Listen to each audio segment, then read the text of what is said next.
Hello বন্ধুরা, সবাই কেমন আছো? আশা করি সবাই ভালো আছো। আমিও খুব ভালো আছি। নতুন ভিডিও নিয়ে চলে এসেছি আজকে সকালবেলা দেখো, এদিকে ডাল সেদ্ধ বসিয়েছি, এদিকে বেগুন ভাজা হচ্ছে, ফুলকপি আলু ভাজা হবে। আজকে যেহেতু মঙ্গলবার, আজকে পুরোটাই নিরামিষ। আমরা মঙ্গলবার আর শনিবার নিরামিষ খাই, মাছ মাংস খাই না, তাই আজকে পুরোটাই নিরামিষ। আজকে হালকার উপরে রান্না করছি, আজকে বেশি কিছু রান্না করব না। আজকে এই ফুলকপি আলু ভাজা, বেগুন ভাজা, ডাল ওদিকটা হচ্ছে।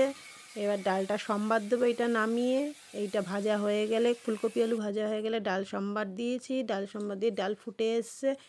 এইবার ডালটা নামানোর সময় হয়ে এসছে, ডালটা নামাবো এবার। তারপরে পনির বসাবো, পনিরও এনেছে বাজার থেকে, পনিরটা বসিয়ে দিয়েছি। পনির প্রায় ফুটছে, টকবক টকবক করে ফুটছে পনির।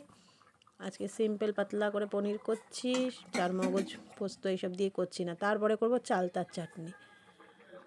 তাহলে দুপুরের মেনু নিয়ে চলে এসেছি টেবিলে। দেখো তাহলে আজকে কী রান্না করেছি। সাদা ভাত আছে আজকের, আছে আলু সেদ্ধ, আছে ফুলকপি আলু ভাজা, আর আছে হচ্ছে বেগুন ভাজা, নারকেল ভাজা,